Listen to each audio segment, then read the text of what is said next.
Hello and welcome to WION Live Broadcast from Washington, D.C. I'm Nick Harper, and these are the headlines of the hour. The stakes are very high, and this is a very dangerous moment. And at stake,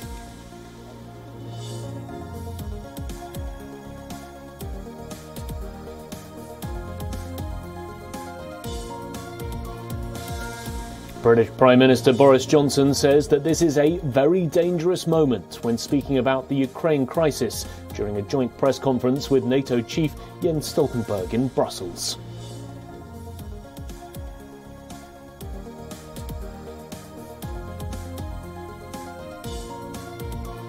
Reports indicate US President Joe Biden to discuss Ukraine situation with leaders of UK, Germany, France, Italy, Poland, Canada, the EU and NATO on Friday.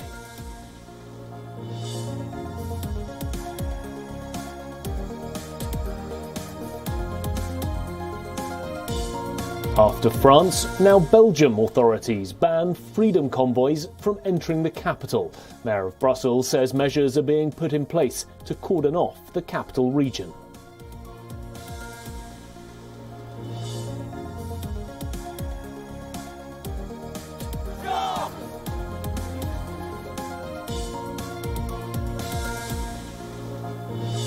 Canadian Prime Minister Justin Trudeau lambasts trucker-led protests that have shut down central Ottawa in anger at COVID-19 health rules.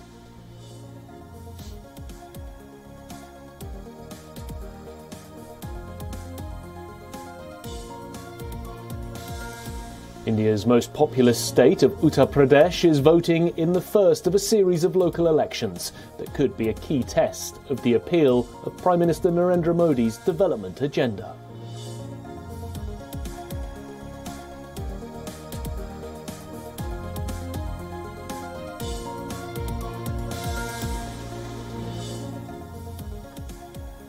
The diplomacy of war and peace is intensifying, with a mix of threats, hard power and brinksmanship adopted by both the Russian side and the West.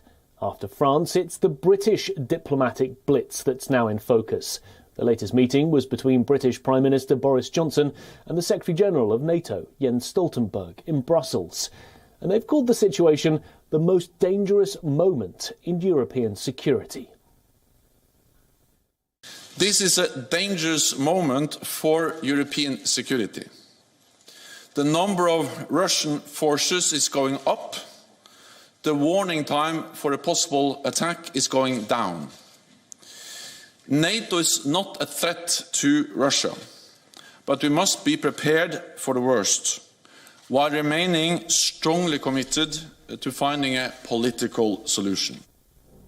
Military analysts estimate that Moscow has massed more than 100,000 troops on the border of Ukraine, both in Russia and in Belarus. The Western leaders have confirmed that the UK and NATO would not intervene militarily if Ukraine was attacked, but they repeated that Moscow would face unspecified economic sanctions. The British Prime Minister called on Putin to de-escalate, stating that a conflict would be a disaster for both countries. and when the Berlin Wall fell, the people of Europe made clear that they wanted their freedom and their security to be inextricably tied together. And that's why NATO agreed that any country should be free to pursue the security alliances that that country chose. And we must resist, we must oppose any return to the days when the fates of nations are decided over their heads by a handful of great powers.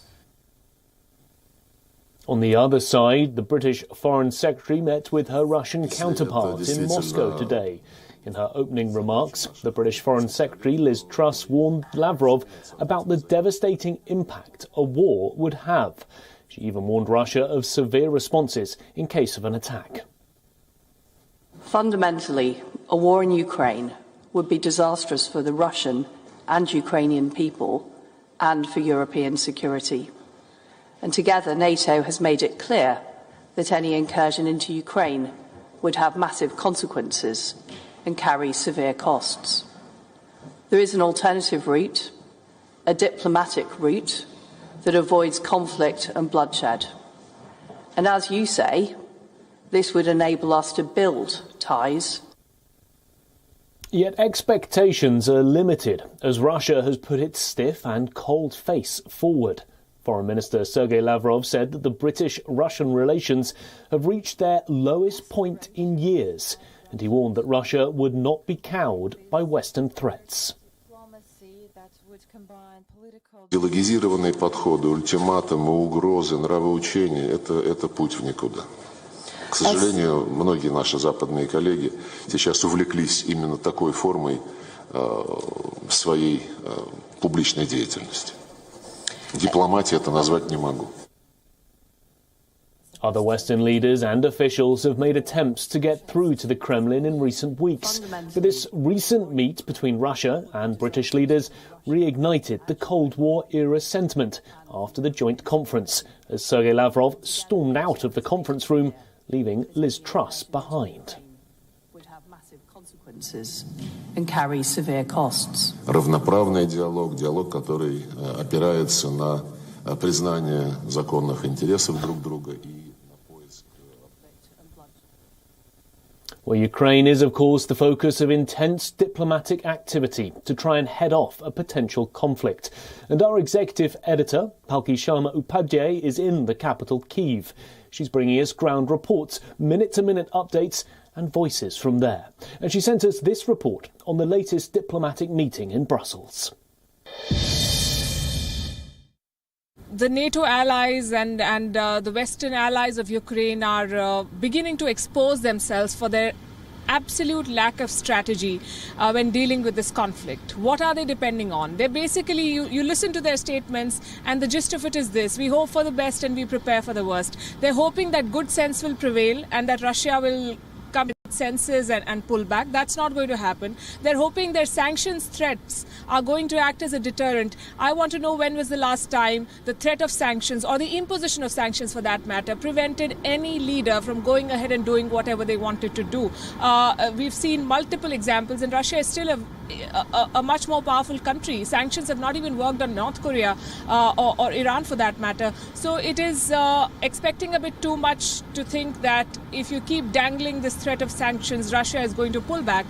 The third thing they're depending on is Ukraine offering unilateral concessions in implementing the Minsk Accord. Again, that's not something that Kiev wants to hear. That's not something that Kiev wants to do. And that statement comes almost on a daily basis from the government here in Ukraine, that while we remain committed to the terms, we are not going to implement it on Russia's conditions. So I frankly fail to understand what the strategy of NATO allies is at the moment, except for perhaps wait and watch as the Russians continue their build-up. The protests by truckers in Canada have continued for 2 weeks now. Protesters have shut down central Ottawa and also disrupted cross-border trade. While Canadian police have threatened to arrest trucker-led protesters, Prime Minister Justin Trudeau has slammed the movement as unacceptable. Addressing the House of Commons, Trudeau warned that blockades of 2 key bridges were threatening the country's economic recovery from the pandemic. Trudeau also slammed opposition members for supporting the demonstration against COVID mandates. Opposition Conservative Party lawmakers have pressed him to commit to lifting federal vaccine mandates. Ce siège est inacceptable. L'impact sur les petites entreprises, sur les manufacturiers, sur les chaînes d'approvisionnement continue, et que ce soit les barricades aux frontières, que ce soit l'emprise à Ottawa, nous devons de faire tout ce qu'on peut ensemble, tous les différents paliers de gouvernement, pour en mettre fin. Ce qui aiderait énormément, c'est que les partis conservateurs disent à ses supporters, à ses sympathisants, d'arrêter de bloquer notre économie et de retourner chez eux. The traffic blocking convoy was the first sign that demonstrations could affect the United States. The White House expressed concerns about the impacts of the protests on the US economy. The White House said Washington is working with authorities across the border to reroute traffic.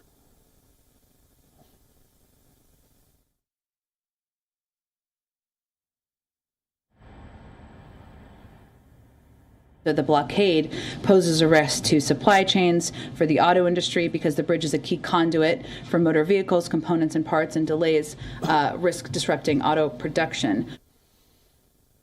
Well, inspired by demonstrators who've blocked the Canadian border crossings, protesters have set out from southern France in what they're also calling a freedom convoy.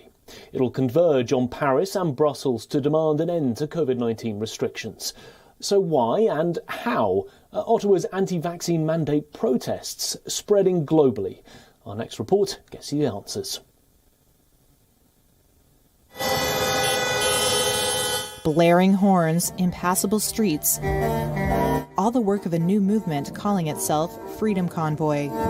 Truck drivers demanding an end to COVID-19 vaccine mandates have disrupted major Canadian cities and clogged key U.S.-Canada border crossings. And now copycat protests are spreading around the world. After vaccine mandates for cross-border truckers were imposed in January by Canada and the United States, a so-called Freedom Convoy was organized in protest.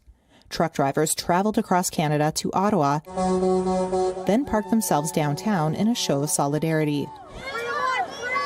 The protests have expanded to oppose government restrictions more generally against unvaccinated people and include signs like "Vaccines don't save people, Jesus saves people," and "No, I won't back down." Two border blockades, one in Ontario and one in Alberta, are disrupting hundreds of millions of dollars in Canada-U.S. trade, ranging from cattle to car parts. We've had Canadians' backs. Prime Minister Justin Trudeau has refused to meet with protest organizers while butting heads with opposition lawmakers over coronavirus restrictions. We're going to stay focused on keeping people alive and safe and healthy and indeed prosperous. Some provinces have eased COVID-19 measures since the start of the protests, but have denied there's a connection. A court granted an interim injunction this week preventing people from sounding horns in downtown Ottawa. Protesters say they are peaceful, but some Ottawa residents have reported being harassed, and some protesters have waved Confederate flags and swastikas. Police have generally avoided aggressive efforts to end the blockade and hope a combination of criminal charges, traffic tickets, and the prospect of losing access to fuel will disperse demonstrators. Police say they've arrested at least 23 people. The protests, which were recently praised by former U.S. President Donald Trump, have since sprung up in Australia, New Zealand, and France. Like in the city of Perpignan on Wednesday, where some 200 people gathered en route to Paris in a freedom convoy of cars, some camper vans, and one heavy goods vehicle. Truckers in the United States have said they are planning similar demonstrations. Well, some of the truckers in New Zealand have drawn inspiration from the protests in Canada. Protests against COVID mandates entered the third day in the city of Wellington, the capital of New Zealand. Police on Thursday arrested over 50 people and began forcefully removing hundreds of protesters who were camped outside the Parliament for the last 3 days. Protests had been inspired by the truckers' demonstrations in Canada, and as a consequence, several thousand protesters this week have blocked streets near the Parliament with trucks, cars and motorcycles.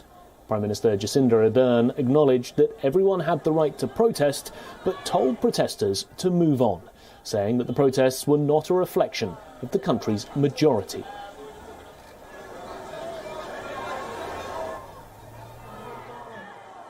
Obviously, every New Zealander has a right to protest, but there are also rules around what is able to happen on Parliament's forecourt. And of course, we would expect that people have behaviours that don't disrupt the ability of others to go on with their lives as well. A country of 5 million people, New Zealand has reported just over 18,000 confirmed cases and 53 deaths since the start of the pandemic. About 94% of the eligible population are vaccinated, with vaccines mandatory for some staff in frontline jobs. New Zealand has garnered praise for managing to keep the country virtually virus-free in the last 2 years. But the strict restrictions have become unpopular. This was reflected in the Prime Minister's approval ratings that have taken a hit in recent polls. With borders still closed, tens of thousands of expatriate New Zealanders are being cut off from their families, and the tourism industry is struggling to stay afloat.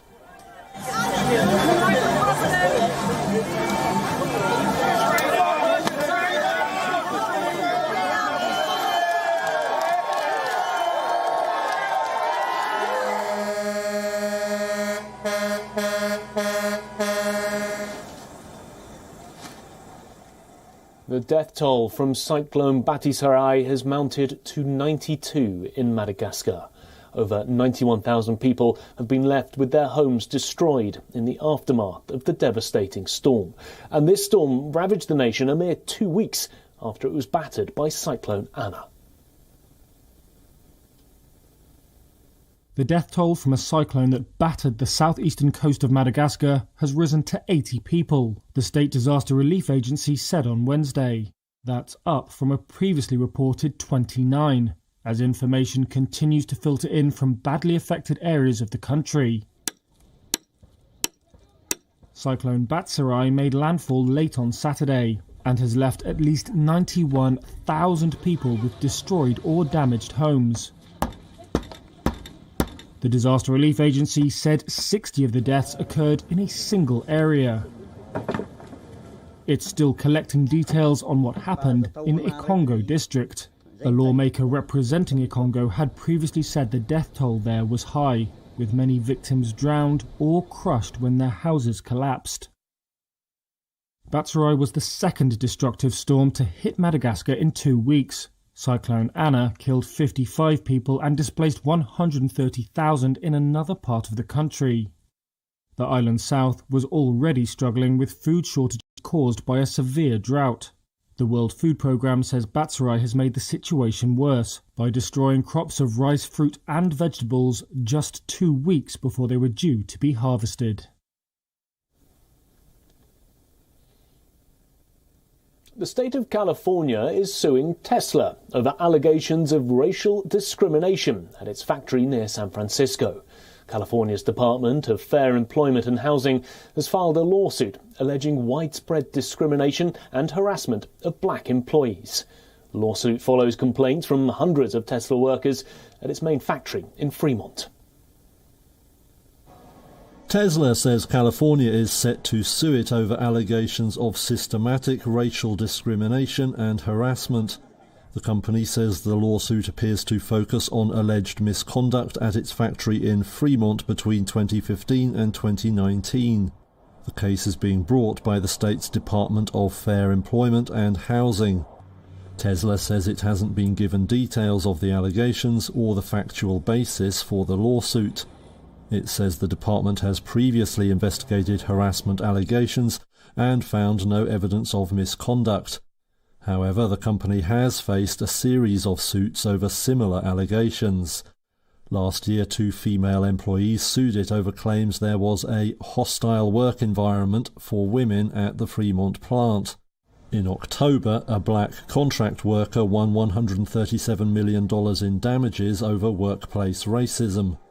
Tesla shareholders subsequently approved a proposal asking the company to publish a report on its diversity and inclusion efforts. The United States Justice Department has unravelled the country's biggest ever cryptocurrency theft and seized a record-shattering $3.6 billion. We leave you with this story. I'm Nick Harper in Washington, D.C. Thanks for watching. This is the largest seizure of cryptocurrency ever by U.S. law enforcement. The U.S. Justice Department on Tuesday announced it had recovered more than $3 billion worth of Bitcoin stolen by cyber thieves and charged a New York husband and wife of criminally laundering the illegal proceeds. Deputy Attorney General Lisa Monaco said the accused couple conspired to launder almost 120,000 Bitcoins stolen after a hacker broke into digital currency exchange Bitfinex in 2016. As part of this investigation, the Department of Justice has seized over $3.6 billion worth of that stolen cryptocurrency. Prosecutors say Ilya Lichtenstein and his wife Heather Morgan were arrested and charged with trying to conceal the illegal proceeds through purchases of gold, cryptocurrency, digital non-fungible tokens, and even a Walmart gift card. Reuters did not reach the accused for comment. I'm going to tell you my secret for making dreams a reality. The couple had active public profiles, with Morgan known as the amateur rap singer Razzle Khan, a pseudonym that she said on her website referred to Genghis Khan, quote, but with more pizzazz.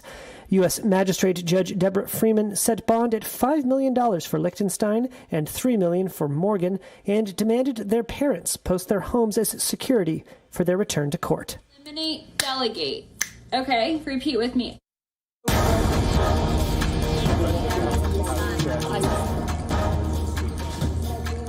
Many other